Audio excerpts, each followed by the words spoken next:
नमस्कार दोस्तों, मेरे channel real life and DIY में आपका स्वागत है। आज की वीडियो में मैं वट सावित्री की पूजा कर दिखाऊंगी। पूरी विधि सहित पूजा करके दिखाऊंगी। वट सावित्री की पूजा सुबह में ही की जाती है, इसलिए आप सुबह ही स्नान कर लें। वट सावित्री की पूजा अपने सुहाग की लंबी उम्र के लिए की जाती है, इसलिए स्नान कर लाल पीले रंग के वस्त्र पहने, शादी की चुनरी ओढ़े, 16 श्रृंगार करे, हाथों में मेहंदी लगा ले, पैरों में महावर लगा ले। वट सावित्री के दिन आप अपने सिंघोड़े में से सिंदूर अवश्य लगाएं। नाक पर से सिंदूर लगाकर ही पूजा करें। टीका जरूर पहने। अगर आप वट वृक्ष के नीचे पूजा कर रही हैं तो वट वृक्ष के पेड़ के पास जाकर पूजा करें, नहीं तो इस तरह से घर में भी आप पूजा कर सकती हैं। घर में या तो पेड़ लगा ले वट वृक्ष की, या फिर आप वट वृक्ष की डाली भी लगाकर पूजा कर सकते हैं। वट सावित्री के दिन वट वृक्ष को नहीं तोड़ना चाहिए। वट वृक्ष का पेड़ या डाली कोई भी चीज़ तोड़े तो एक दिन पहले ही तोड़कर लगा ले। वट वृक्ष के पत्ते भी आप एक दिन पहले ही तोड़ लें। अगर आप घर पे पूजा कर रही है तो पहले चौक पुर ले, उस पे गमला रखकर ही पूजा करें। वट सावित्री के दिन आप नए कपड़े भी पहन सकते हैं, नहीं तो साफ धुली धुलाई कपड़े भी पहन सकते हैं। वट सावित्री की पूजा हो या कोई और पूजा, हर प्रांत के अनुसार, हर जगह के अनुसार थोड़े बहुत नियम में बदलाव होते ही हैं। मैं जैसा पूजा कर रही हूँ वैसा आपको दिखाती हूँ। बहुत सी जगहों पे इस पूजा में गुलगुले पूड़ी चढ़ाए जाते हैं, बहुत से जगहों पे मिठाई चढ़ाई जाती है, बहुत जगहों पे ठेकुआ चढ़ाए जाते हैं। आपके यहाँ जैसा होता है वैसा करें, नहीं तो आप 5 तरह की फल से भी कर सकते हैं। ऋतु फल जो भी हो अभी के समय में, जैसे अभी आम लीची जरूर चढ़ाए जाते हैं। वट सावित्री की पूजा में वट वृक्ष के पत्ते के गहने बनाकर पहने जाते हैं। अगर आप गहने बनाकर नहीं पहन रहे हैं तो बालों में एक पत्ता जरूर लगाएं। चौक पुरने के बाद वट वृक्ष के गमले को चौक के बीच में रखें। वट वृक्ष को जल चढ़ाएं। पूजा शुरू करने से पहले एक दीपक जला लें। सीधे जमीन पर दीपक ना रखें, चावल के दाने रखकर ही दीपक रखें। मेरे गमले में जो वट वृक्ष का पेड़ है वो काफी लंबा है। जड़ के पास जो पत्ते दिखाई दे रहे हैं उसी की पूजा करके दिखा रही हूँ। वट वृक्ष की पूजा ऐपन लगाकर जरूर करें। ऐपन बनाने के लिए चावल के आटे में हल्दी रख ले और उसे पानी से घोल ले, इस तरह से ऐपन बन जाएगी। मेरे गमले में लगाए हुए वट वृक्ष के पेड़ इस तरह से हैं। इस तरह से ऊपर में ज़्यादा पत्ते हैं और नीचे डाली है। वट वृक्ष के पेड़ में भी ऐपन लगाएं, पत्तों में भी ऐपन लगाएं, गमलों में भी ऐपन लगाएं। अगर आप बड़े से वट वृक्ष में पूजा कर रही हैं तो वट वृक्ष के तने में ऐपन से सावित्री सत्यवान की प्रतिमा बना लें और उनकी भी पूजा करें।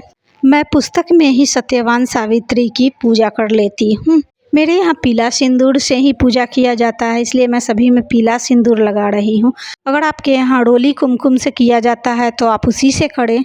मैं सभी जगहों पर पीला सिंदूर से ही टीका लगा रही हूँ। अगर आप मोबाइल से कथा सुन रही है तो कोई बात नहीं, अगर पुस्तक से कथा पढ़ती या सुनती हैं तो पुस्तक की भी पूजा करें। पुस्तक को भी गमले के पास रखें, पुस्तक की पूजा करें। उसमें सत्यवान, सावित्री, यमराज सभी को चंदन लगाएं। सावित्री माता को सिंदूर लगाएं, फूल चढ़ाएं। पीला फूल हो तो अति उत्तम है। अगर पीला फूल ना हो तो आप कोई भी फूल चढ़ा सकते हैं। मेरे पास पीले फूल है इसलिए मैं पीला फूल चढ़ा रही हूँ। लाल फूल भी चढ़ा सकते हैं, कोई भी फूल आप चढ़ा सकते हैं। सावित्री सत्यवान को भी फूल चढ़ाएं। वट वृक्ष के पत्ते से अगर आपने गहने बनाए तो गहने चढ़ाएं, नहीं तो इस तरह से एक पत्ता चढ़ा दे जिसे आप बाद में बाल में लगाएंगे। 5 बढ़ के पत्ते रखें। मेरे यहाँ वट के पत्ते 5 रखे जाते हैं, इसी पर फल भोग चढ़ाए जाते हैं। आपके यहाँ अगर पान के पत्ते पे चढ़ाए जाते हैं तो पान के पत्ते रखें। मैं यहाँ वट के पत्ते ही रख रही हूँ। बांस के पंखे पे भी ऐपन लगाएं, चंदन लगाएं, फूल चढ़ाएं, प्रसाद चढ़ाकर वट वृक्ष की पेड़ के पास रखें। अगर आपको बांस का पंखा ना मिले तो आप किसी भी चीज़ का पंखा ले सकते हैं। कागज़ के भी पंखा बनाकर रख सकते हैं, नहीं तो पूजा के बाद आप अपने आंचल से भी हवा दे सकते हैं, या फिर आप वट के पत्ते से भी हवा दे सकते हैं। अगर आप चाहे तो अपने पति के लिए कपड़े भी चढ़ा सकती हैं, नहीं तो एक रुमाल भी चढ़ा सकती हैं। अपने लिए साड़ी भी चढ़ा सकती हैं। साड़ी चढ़ाएं तो साथ में सिंदूर, बिंदी, चूड़ी जरूर चढ़ाएं। मेकअप के सामान जो भी हो सके वो चढ़ाएं। आप चाहे तो एक रुमाल भी सिर्फ चढ़ा सकते हैं और अपने पति को दे सकते हैं। अपनी शादी के सिंघोड़े को जरूर पूजा के पास रखें। जो भी चीज़ आपने प्रसाद में रखा है, चाहे ऋतु फल हो या फिर पूरी गुलगुले, जो भी चीज़ आप रखे हैं, सबसे पहले वट वृक्ष के नीचे चढ़ाएं, फिर सभी पत्तों पे चढ़ाएं। मैं यहाँ केला, लीची, आम, खीरा, चना ये सब रख रही हूँ। वट सावित्री की पूजा में भिगोए हुए काले चने जरूर चढ़ाए जाते हैं। अगर आप पूरी, गुलगुला, ठेकुआ ये सब चढ़ाए हुए हैं तो वो सब भी यहाँ चढ़ा लें। हमारे यहाँ आम और लीची जरूर चढ़ाए जाते हैं। ये नए ऋतु फल होते हैं, इसलिए इन्हें चढ़ाना जरूरी माना जाता है। सभी पत्तों पर सोख किए हुए काले चने अवश्य चढ़ाएं। काले चने को एक दिन पहले ही सोख कर रख लें। इस पूजा में काले चने जरूर रखने चाहिए। मैंने जो पुस्तक पे सत्यवान सावित्री की पूजा की है, वहाँ भी प्रसाद रखें। कच्चे सूत से फेरे लगाएं। बहुत लोग कथा से पहले फेरे लगाते हैं, बहुत लोग कथा के बाद लगाते हैं। मैं कथा से पहले ही फेरे लगाती हूँ। फेरी आप 5, 7, 11 बार दे सकते हैं। हर एक फेरी के बाद सावित्री माता को सिंदूर लगाएं। सावित्री माता को सिंदूर लगाने के बाद अपनी मांग में भी सिंदूर लगा ले, फिर दूसरी फेरी स्टार्ट करें। इसी तरह 5, 7, 11 बार हर एक फेरी के बाद सिंदूर लगाएं और अपनी मांग में भी लगाएं। फेरी लगाने के लिए जो भी आपने धागे लिए हैं उसे वृक्ष में बांधे नहीं, उसे सिर्फ लपेटें। इस तरह से लपेटे कि फेरी देते हुए धागा खुले नहीं। फेरी देते हुए अपने पति की लंबी उम्र की, अपने सौभाग्य की कामना करें। सत्यवान सावित्री की तरह अपनी भी जोड़ी लंबी बनाए रखने की कामना करें। फेरी लगाने के बाद जो बचे हुए धागे उसे तोड़े नहीं, उसी तरह पेड़ के नीचे रख दें। इस तरह से फेरी लगाने के बाद वट वृक्ष को प्रणाम करें। हाथ में चने और फूल लेकर वट सावित्री व्रत की कथा पढ़े अथवा सुने। अगर आप पुस्तक से पढ़ रही हैं तो पुस्तक से पढ़ सकती हैं, नहीं तो किसी से सुन भी सकती हैं। अगर पुस्तक नहीं है तो आप मोबाइल से भी कथा सुन सकती हैं। कथा के बाद हाथ में लिए हुए चने और फूल को वट वृक्ष के पेड़ के नीचे रख दें। अगर आप दूसरे से कथा सुन रहे हैं तो कथा सुनने का दक्षिणा अवश्य दें। 5 रुपये, 11 रुपये, 21 रुपये, कितने भी दक्षिणा दे, मगर दे जरूर। कोई भी पूजा करे तो आरती अवश्य करे। कपूर घी की बाती से मैं आरती कर रही हूँ। आरती आप ये भी गा सकती हैं। कर्पूर गौरम करुणावतारम संसार सारम भुजगेंद्रहारम सदा वसंतम हृदयारविंदे भवम भवानी सहितम नमामि। अगर ये भी आरती नहीं आती है तो 5 बार दीप आरती को लेकर दिखा दें। वट वृक्ष के तने में, जड़ में सत्यवान सावित्री की फोटो पे, सभी पे आरती दिखाएं। आरती के बाद हाथ जोड़कर वट वृक्ष से पूजा में हुई भूल चूक के लिए क्षमा मांगे। अपने सुहाग की लंबी उम्र की कामना करें। मेरे सुहाग को हमेशा बनाए रखे, मेरे पति की आयु दीर्घायु हो, ऐसी कामना करें। 5 बार बरगद के पेड़ को गले लगाएं। आपने जो पंखा चढ़ाया है उस पंखे से बरगद के पेड़ में 5 या 7 बार हवा दें।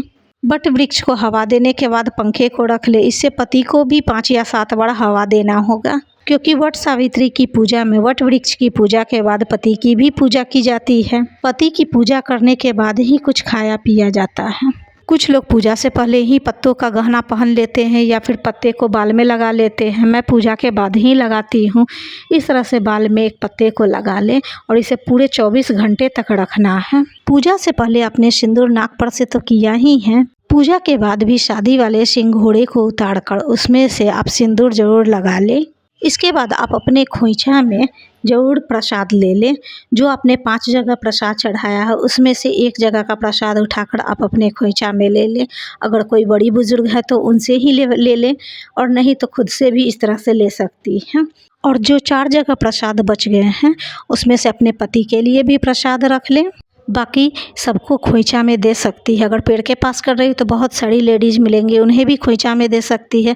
नहीं तो घर में आप अपनी सास को, अपनी जेठानी को, अपनी देवरानी को, किसी को भी दे सकती हैं। खोइछा में जो आपने प्रसाद लिया है उसे आपको स्वयं ही खाना है। इस तरह से वट सावित्री की पूजा की जाती है। पति पूजन कैसे करें उसकी भी वीडियो डालूंगी, पूजा की सामग्री की भी वीडियो डालूंगी, ज़रूर देखिएगा। इस तरह से मैंने वट वृक्ष की पूजा अपने घर में ही की है। देखिए किस तरह से पेड़ हैं।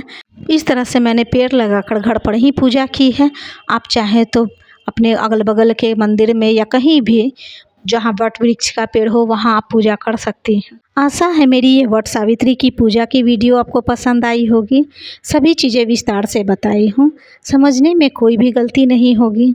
जो लोग पहली बार वट सावित्री का व्रत उठा रही हैं वो लोग ज़रूर उठा लें, क्योंकि वट सावित्री 16 मई को पड़ रही है और मलमास 17 मई से शुरू हो रही है, इसलिए आप बेझिझक उठा सकते हैं।